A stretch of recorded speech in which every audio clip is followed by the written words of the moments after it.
The barn was strung with golden lights, laughter echoing off the rafters as guests in their finest clothes danced and toasted the newlyweds. The air was thick with the scent of roses and champagne, the kind of night that was supposed to be remembered for joy, not for what was about to happen. I stood near the back watching my son Adam and his new wife Madison swirl across the floor, her white dress catching the light, his face flushed with happiness and pride. I'd paid for it all. The $3 million farm that was the backdrop for this celebration, the caterers, the band, the flowers, the open bar. I'd done it for Adam, for the family legacy, for the hope that he would carry on what I'd built with my own hands.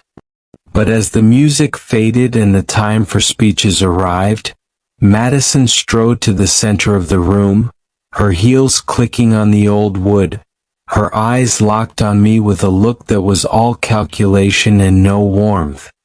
She grabbed the microphone, her voice ringing out over the crowd, "Sign the papers now." She held out a pen and the deed to my farm, her hand steady, her smile sharp as a knife. "Let's make it official right here in front of everyone." The guests fell silent, forks and glasses frozen in midair, all eyes turning to me. I felt the heat rise in my cheeks, a mix of humiliation and anger burning in my chest. Adam looked confused, glancing between his bride and me, clearly caught off guard. Madison's family, clustered near the head table, exchanged smug glances, their confidence radiating across the room.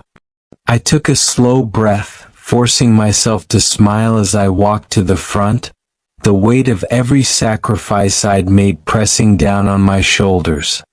I took the microphone from Madison, my voice calm but carrying to every corner of the barn. "Before I do," I said, "let me reveal what you've been hiding from everyone here." The room froze, the tension crackling like a summer storm. Madison's face turned ashen, her hand dropping to her side, the pen forgotten.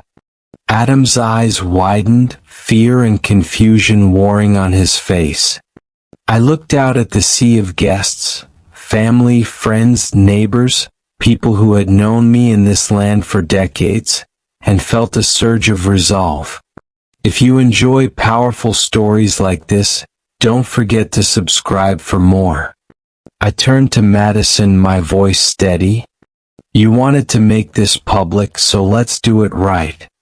Let's talk about the secret meetings with the real estate developer, the hidden bank accounts, the plans to sell the farm the moment my name was off the deed." Gasps rippled through the crowd, Madison's family shifting uneasily, Adam's face draining of color. "Let's talk about loyalty, about family, about what it means to build something with your own hands and trust the next generation to honor it." The silence was absolute, every eye fixed on me, every breath held. I saw Madison's mask crack, her confidence crumbling as the truth began to surface. The night that was supposed to be her triumph had become the stage for her undoing, and I was just getting started. The barn, once alive with music and laughter, now pulsed with a different energy, one of disbelief, suspicion, and the electric anticipation of scandal. Madison's hand trembled as she tried to snatch the microphone back, but I held it firm, my voice cutting through the stunned silence. "Adam, you deserve to know what's been happening behind your back." My son's face was a study in confusion and fear, his eyes darting between me and his new wife, searching for some sign that this was all a misunderstanding. Madison's family, so smug just moments before, now looked as if they wanted to melt into the floorboards. I reached into my jacket and pulled out a folder, the evidence I'd spent months gathering, every page a nail in the coffin of Madison's scheme. These are emails between Madison and a real estate developer. Plans to sell the farm, split the profits, and leave you with nothing but debt. I handed the folder to Adam, his hands shaking as he flipped through the pages. The guests leaned in, whispers rippling through the crowd like wind through tall grass. There are also bank statements, I continued, showing accounts in Madison's maiden name, opened just weeks after you got engaged. And here, I held up a flash drive, our recordings of her meetings with the developer, discussing how to pressure me into signing over the deed tonight in front of witnesses so I couldn't back out. Madison's face went from ashen to furious, her voice rising in a shrill, desperate plea. He's lying. He's just jealous. He never wanted us to be happy. But the evidence was undeniable, and the room was no longer on her side. Adam's hands shook as he read the emails, his face crumpling as the truth hit him. Madison, is this true? He whispered, his voice breaking. Madison tried to reach for him, but he pulled away, the betrayal written in every line of his body.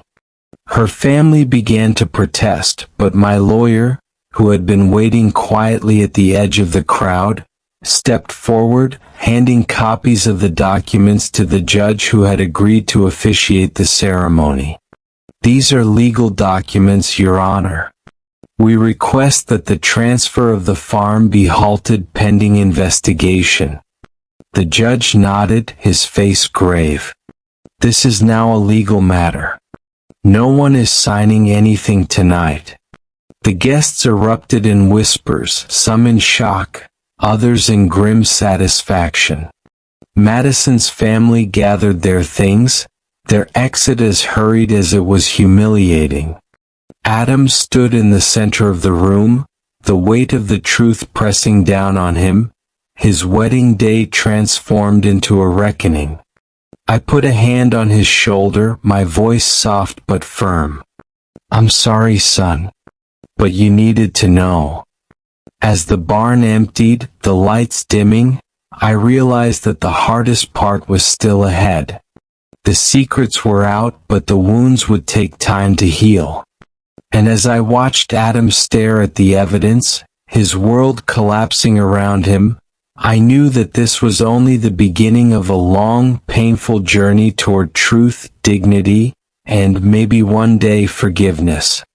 The barn emptied in a slow, stunned exodus, the guests whispering in clusters as they made their way to their cars, the night air thick with the scent of rain and scandal. Adam stood in the center of the dance floor, the folder of evidence clutched in his hands, his face a mask of disbelief and heartbreak. Madison hovered nearby, her bravado gone, her eyes darting from Adam to her parents, who were already arguing with my lawyer at the edge of the room. I watched my son, torn between the urge to comfort him and the knowledge that he needed to face the truth on his own. The band packed up in silence, the last notes of what should have been a celebration fading into the darkness. As the last guests left, Adam finally turned to Madison, his voice raw. Is it true? Did you plan to sell the farm?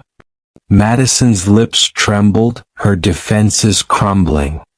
I just wanted a better life for us. Your father was never going to let go. I thought if we had the money we could start over. Adam shook his head, the betrayal settling over him like a shroud. You lied to me. You lied to everyone. Madison's parents tried to intervene, but my lawyer cut them off, his tone icy. You should leave. This is a family matter now, and a legal one. They left in a huff, their exit as graceless as their arrival. I approached Adam, my heart breaking for the boy I'd raised, the man who now stood at a crossroads. "I'm sorry, son," I said quietly. "I never wanted this to happen on your wedding day. But you needed to know." Adam nodded, tears streaming down his face. "Thank you, Dad. I don't know what to do." I put a hand on his shoulder. "You start by telling the truth. To yourself, to the people you love. That's the only way forward." As we spoke, my lawyer returned, a new document in hand. "Franklin, you need to see this." He handed me a copy of a second deed, one that Madison had tried to file in secret, transferring the farm to her name alone. The signature was a forgery, but the notary stamp was real. My lawyer's eyes were grim. "This is criminal fraud. We need to take this to the authorities." Adam stared at the document, his anger flaring. "She forged your name?"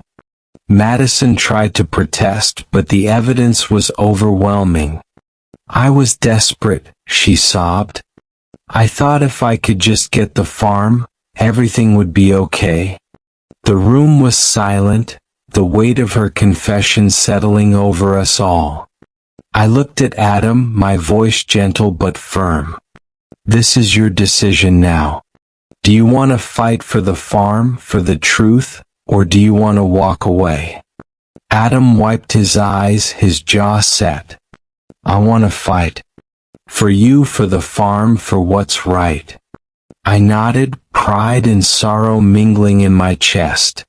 The battle was far from over, but for the first time, we were on the same side. As we left the barn, the rain began to fall in earnest, washing away the last traces of the wedding that never was. The future was uncertain, but one thing was clear. Madison's secrets had been exposed, and the reckoning had only just begun.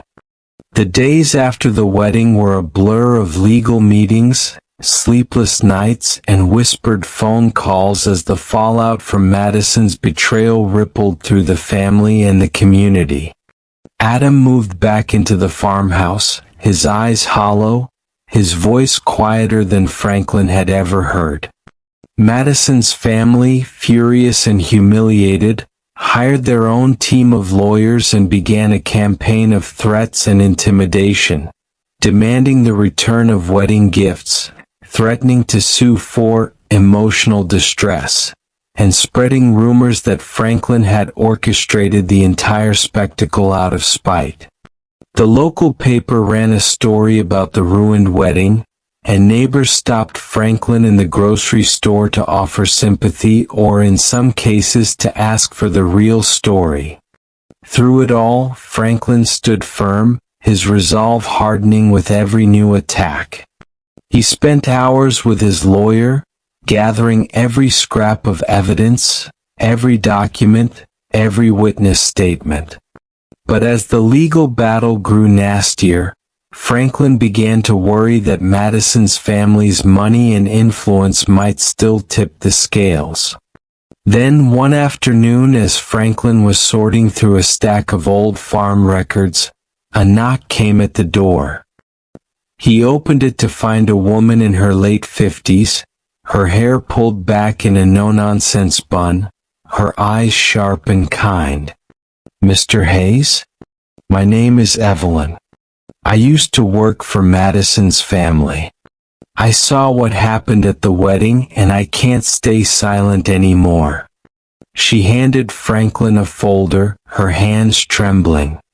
"These are copies of emails, bank transfers, and a diary I kept. Madison's family has been planning to take your farm for years. They tried to bribe county officials, they threatened your neighbors, and they even paid off the notary who stamped that forged deed." Franklin's heart pounded as he flipped through the documents, the evidence more damning than anything he'd imagined. Evelyn's diary detailed secret meetings, coded messages, and a pattern of manipulation that stretched back to the day Adam and Madison first met. I was afraid to come forward, Evelyn admitted, but after what I saw at the wedding, I knew I had to do the right thing. Franklin thanked her, his gratitude overwhelming. With Evelyn's testimony and the new evidence, the case against Madison and her family was suddenly ironclad. That night, as Franklin and Adam sat at the kitchen table, poring over the documents, Adam looked up, his eyes shining with hope for the first time in weeks. "We can win this, Dad. We can really win." Franklin nodded, pride and relief mingling in his chest. "We're not just fighting for the farm, son.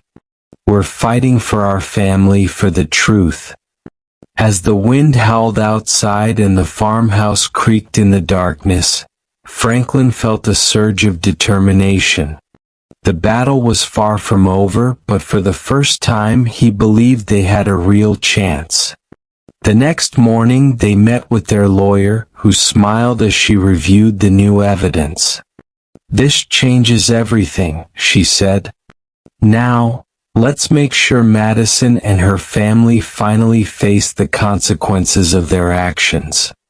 The war for the farm, and for justice, was about to reach its turning point. The courthouse was packed on the morning of the hearing, the air thick with anticipation and the low hum of gossip. Franklin and Adam arrived early, their lawyer Evelyn at their side, the folder of damning evidence clutched tightly in her hands.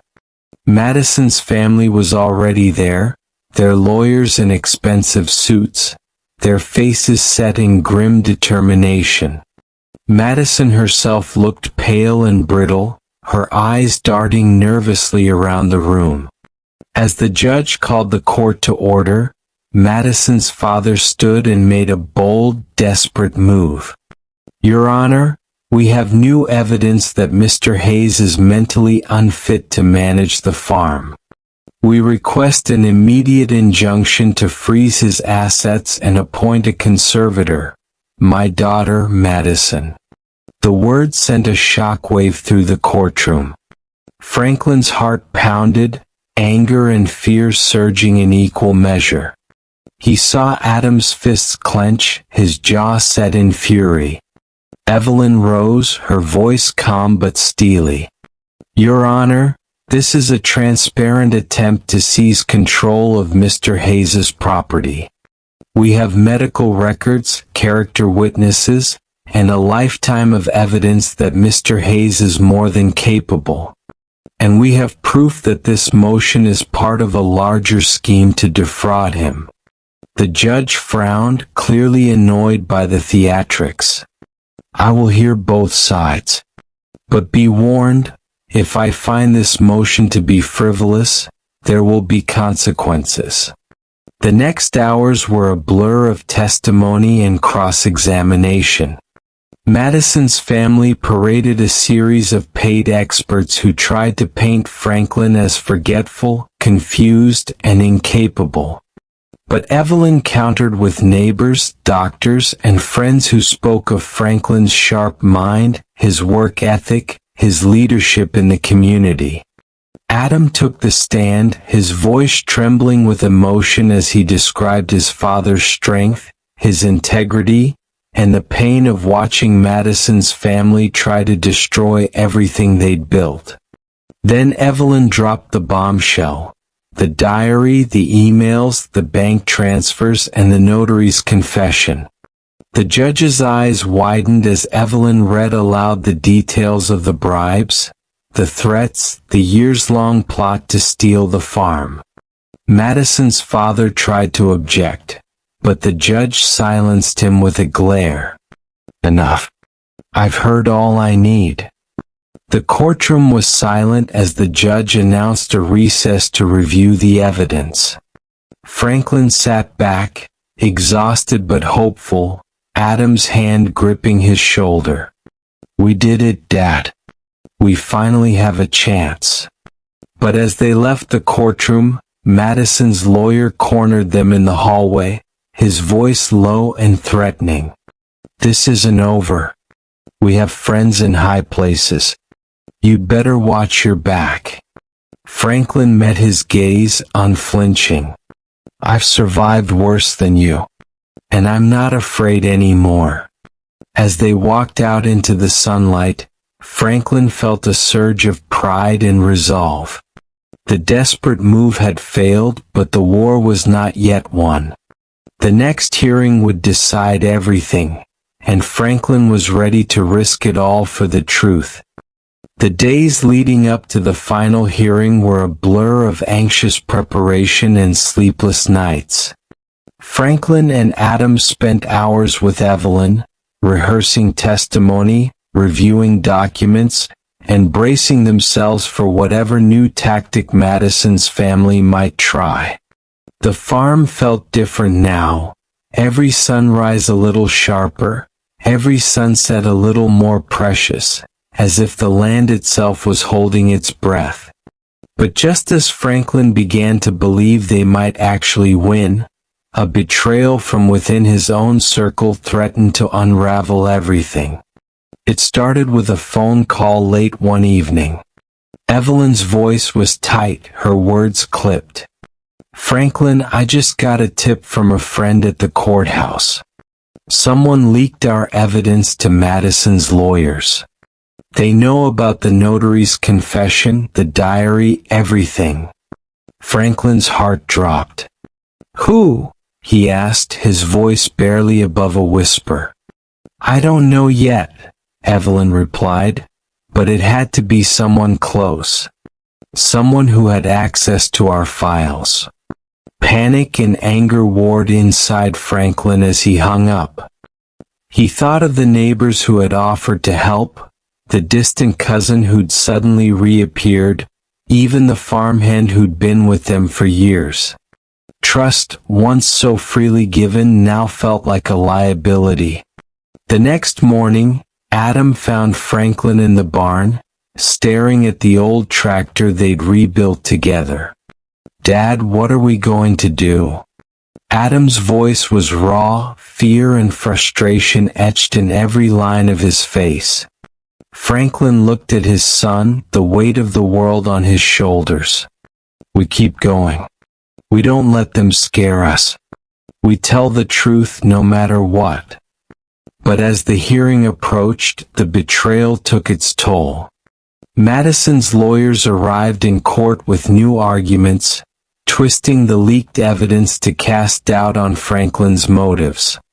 They suggested he'd manipulated witnesses, forged documents, even bribed the notary himself. The judge's patience wore thin, and for the first time, Franklin saw real danger in the eyes of the man who would decide their fate. That night, as Franklin sat alone in the kitchen, the farmhouse quiet around him, he realized that the true cost of trust was not just the risk of betrayal, but the pain of doubting those you love. He poured himself a glass of whiskey, staring out at the moonlit fields, and made a silent vow. He would not let fear win. He would fight for the farm, for Adam, for the truth, even if it meant standing alone. As the clock ticked toward midnight, a text arrived from Evelyn. "I found the leak. It was your cousin hoping for a payout from Madison's family. I've filed a motion to have him removed as a witness. We still have a chance." Relief and anger surged through Franklin, but above all, he felt a renewed sense of purpose. The betrayal had nearly broken him, but it had also reminded him of what was at stake. The farm, the family, the legacy, they were worth fighting for. And as the first light of dawn crept over the fields, Franklin knew he was ready for whatever came next. The courthouse was packed for the final hearing, the air thick with anticipation and the low hum of whispered speculation. Franklin walked in with Adam and Evelyn at his side, his heart pounding but his head held high. He could feel the eyes of the community on him, Neighbors, old friends, even a few reporters drawn by the scandal of a wedding-turned-legal war. Madison's family sat in a tight cluster, their lawyer whispering urgently, their faces drawn and tense. Franklin's cousin, the traitor, avoided his gaze, his guilt written in every nervous twitch. The judge entered, his expression grave, and called the court to order. "We are here to determine the rightful ownership of the Hayes farm and to address the allegations of fraud, forgery, and conspiracy." Madison's lawyer went first, spinning a web of half-truths and insinuations, painting Franklin as a bitter old man desperate to control his son's future. He tried to cast doubt on the evidence, suggesting that the notary's confession was coerced and that Evelyn's diary was a fabrication. But Evelyn was ready. She took the stand, her testimony calm and precise, dismantling every argument with facts and dates and the quiet authority of someone who had nothing left to lose. Adam followed, his voice trembling but strong as he described the pressure Madison and her family had put on him, the way they tried to turn him against his own father. "I was blind," he admitted, "but I see now what they were trying to do. My dad built that farm with his own hands. He deserves to decide what happens to it." The judge listened intently, his eyes flicking between the witnesses and the stack of evidence on his desk. Then it was Franklin's turn. He stood, his hands steady, his voice clear. "Your Honor, I'm not here out of spite. I'm here because my family's legacy matters. Because trust matters. Because I refuse to let greed and lies destroy what generations have built." He described the night in the barn, Madison's public demand, the humiliation and anger that had driven him to fight back. He spoke of the betrayal by his cousin, the pain of doubting those he loved, and the strength he'd found in standing up for himself. As he finished, the courtroom was silent, the weight of his words settling over everyone. The judge called a recess, promising a decision by the end of the day. Franklin sat with Adam and Evelyn in the hallway, the tension almost unbearable. Madison's family huddled with their lawyers, their confidence visibly shaken. Franklin's cousin slipped out a side door, unable to face the consequences of his actions. As the minutes ticked by, Franklin felt a strange sense of peace. He had done everything he could. The rest was out of his hands. When the judge finally returned, the room fell silent. "After reviewing all the evidence and testimony, I find in favor of Mr. Hayes. The farm will remain in his name, and all fraudulent claims are dismissed. Furthermore, I am referring the actions of Madison's family and Mr. Hayes's cousin to the district attorney for possible criminal charges."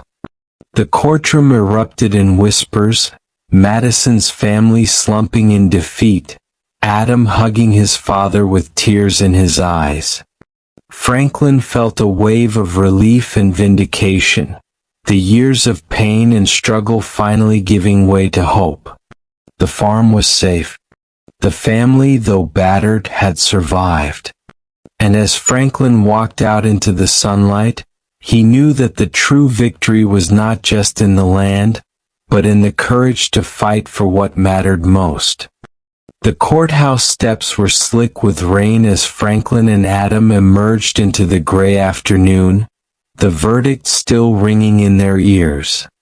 The crowd outside parted, some offering handshakes and quiet congratulations, others simply staring, unsure how to process the spectacle they just witnessed.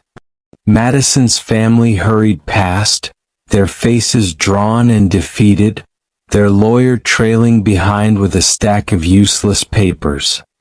Franklin's cousin was nowhere to be seen, his betrayal now public knowledge, his name whispered with a mix of pity and contempt.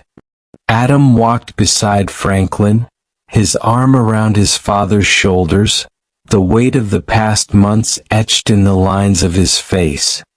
"I'm sorry, Dad," he said quietly, his voice thick with emotion. "I should have listened. I should have seen what was happening." Franklin squeezed his son's hand, his own heart aching with a mix of relief and sorrow. "We both made mistakes, son. What matters is what we do now." They drove home in silence, the rain drumming on the roof of the truck, the farm coming into view like a promise kept. The land was soaked but alive, the fields stretching out in every direction, the barn lights glowing warm against the dusk. Inside, Evelyn was waiting, her smile tired but genuine. "You did it, Franklin. You saved the farm." Adam hugged her, gratitude and regret mingling in his eyes. That night, they sat around the kitchen table, sharing a simple meal, the tension of the past months slowly giving way to laughter and stories.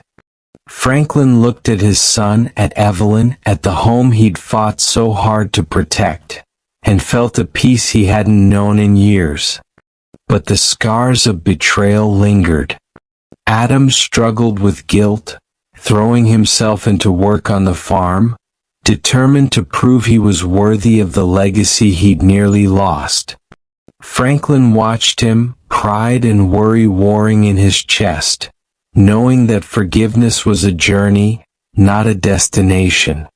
The community, once divided by gossip and suspicion, began to rally around them.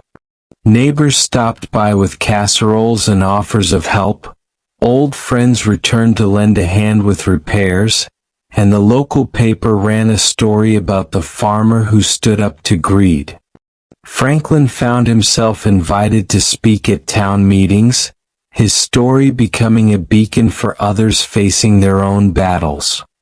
Through it all, he remained humble, his focus always on the land, the family, and the lessons learned. As the weeks passed, the farm began to heal, the wounds of the past slowly closing. Adam and Franklin worked side by side, their bond stronger for having been tested. Madison, facing legal consequences and public shame, disappeared from their lives, her name now a cautionary tale. Franklin knew that the road ahead would not be easy, but for the first time he believed they could walk it together. The farm was safe, the family was healing, and the future, though uncertain, was theirs to shape. As Franklin stood on the porch, watching the sun break through the clouds, he realized that the true victory was not in the courtroom, but in the courage to forgive, to rebuild, and to begin again. The weeks after the trial brought a new rhythm to the farm, one that felt both familiar and full of possibility. Franklin and Adam worked side by side, mending fences, planting spring crops, and restoring the barn that had once been the scene of so much pain.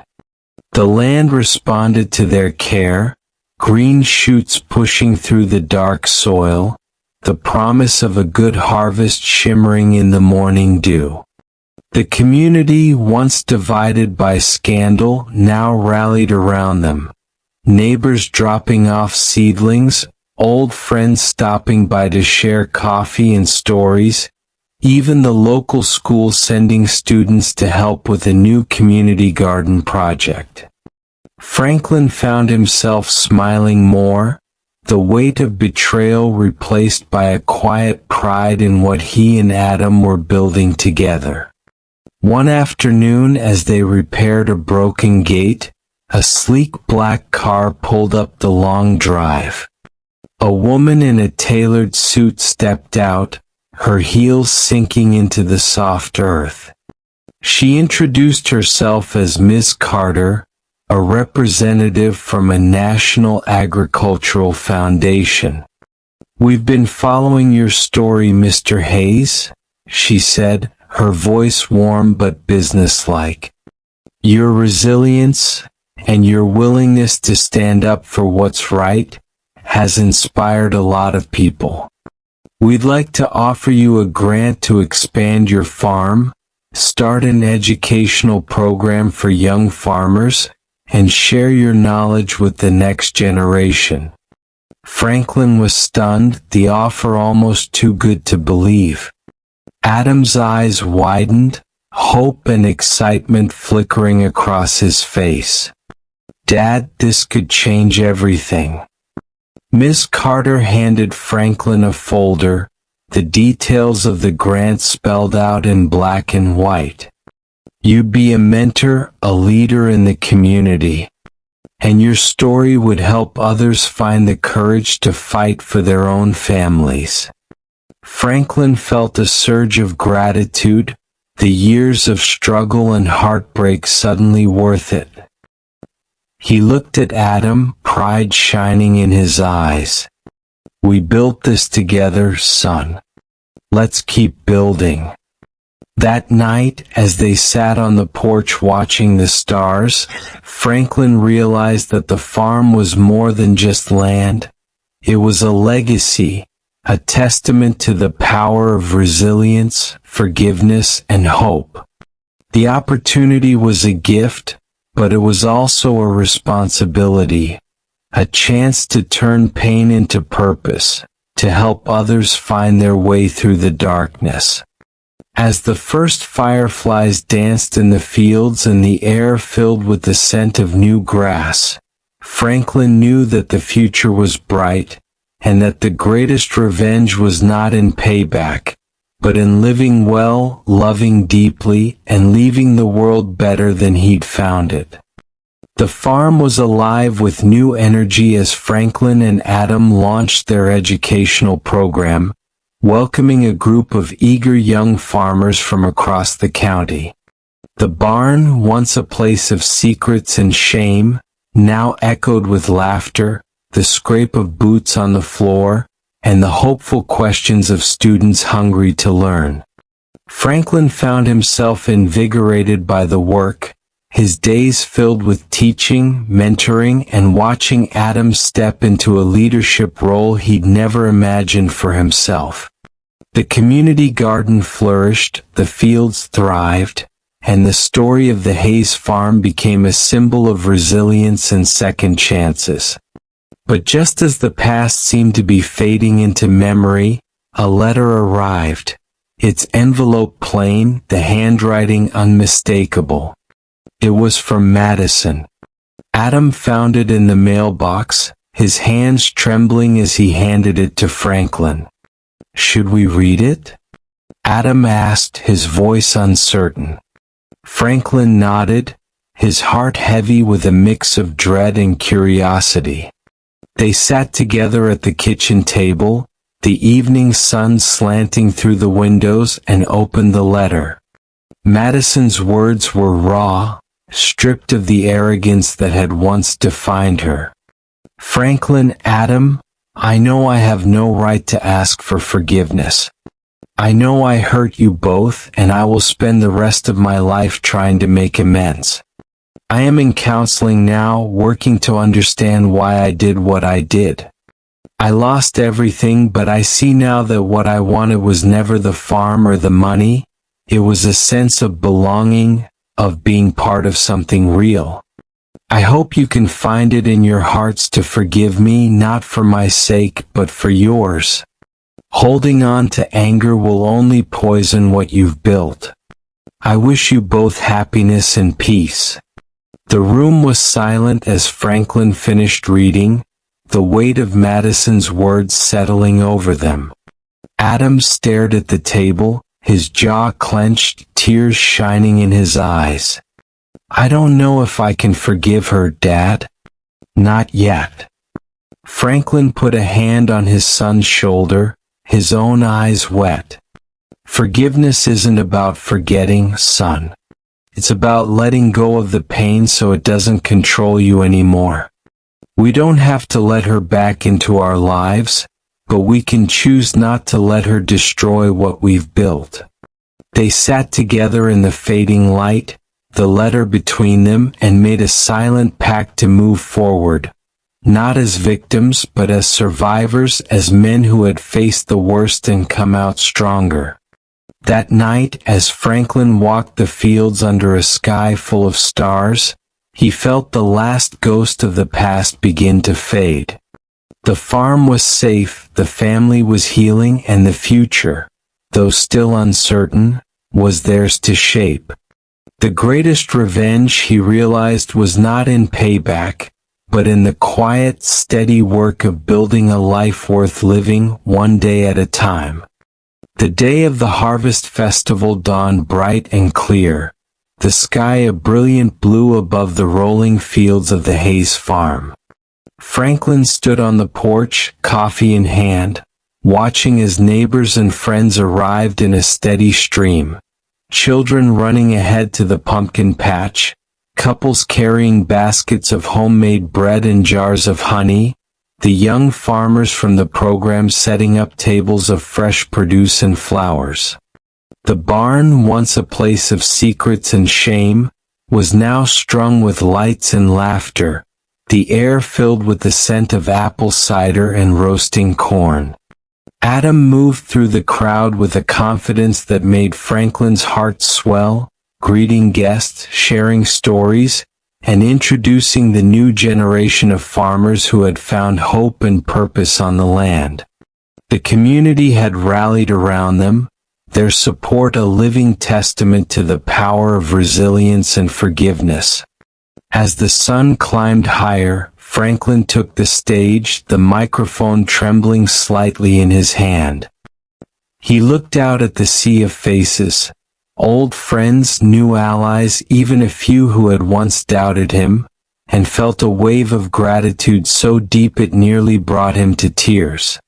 "This farm has seen its share of storms," he began, his voice steady, "but it's also seen the power of second chances.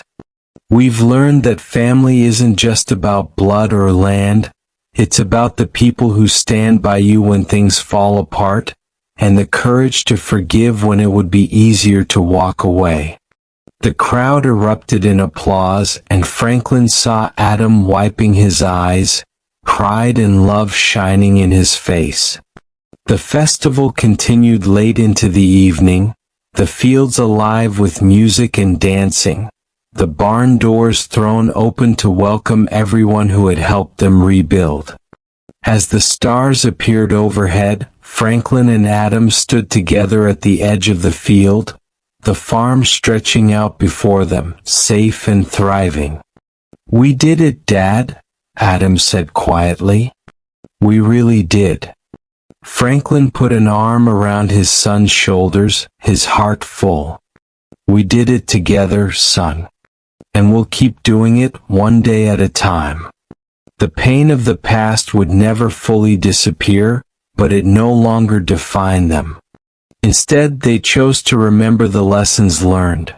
That dignity is worth fighting for, that forgiveness is a gift you give yourself, and that the truest legacy is not land or money, but the courage to love, forgive, and begin again. As the last guests drifted home and the farm settled into quiet, Franklin looked up at the stars and felt a peace deeper than any he had ever known. The journey had been long and hard, but in the end, it had led them all home. The morning after the harvest festival, Franklin Hayes woke before dawn, the house still and quiet, the air tinged with the scent of wood smoke and autumn leaves. He pulled on his boots and stepped outside, the grass cool beneath his feet, the sky just beginning to blush with the promise of sunrise.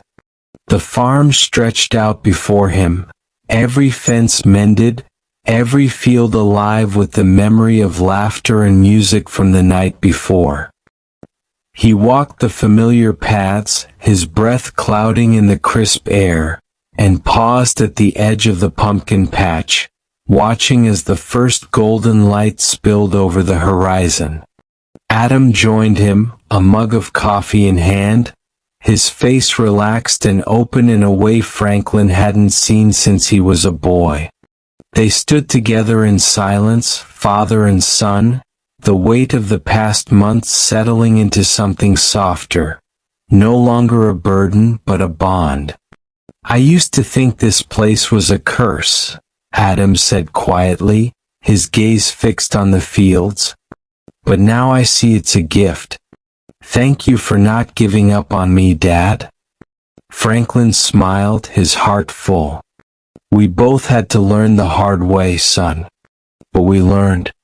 And that's what matters." As the sun climbed higher, the farm came alive. Chickens clucking, the distant rumble of a tractor, the laughter of Julia's children as they raced through the rows of corn. Franklin felt a peace settle over him, the kind that comes from knowing you've done the right thing, even when it was the hardest thing. He thought of Madison's letter, of the pain and forgiveness that had brought them to this moment, and realized that the scars of the past were not something to hide, but to honor. They were proof of survival, of resilience, of the courage to begin again. Adam turned to him, his eyes shining. "What do we do now?" Franklin looked out over the land, the legacy he'd fought so hard to protect, and felt the answer rise in his chest. "We live, son. We love. We keep building, together." As they walked back to the house, the sun warming their backs, Franklin knew that the story of the Hayes farm would be told for generations, not as a tale of betrayal, but as a testament to the power of forgiveness, the strength of family, and the quiet, unbreakable hope that no storm could ever wash away. The journey had been long and hard, but in the end, it had led them home. And as Franklin closed the door behind him, the farm alive with the sounds of a new day, he knew that whatever tomorrow brought, they would face it together, stronger, wiser, and finally at peace.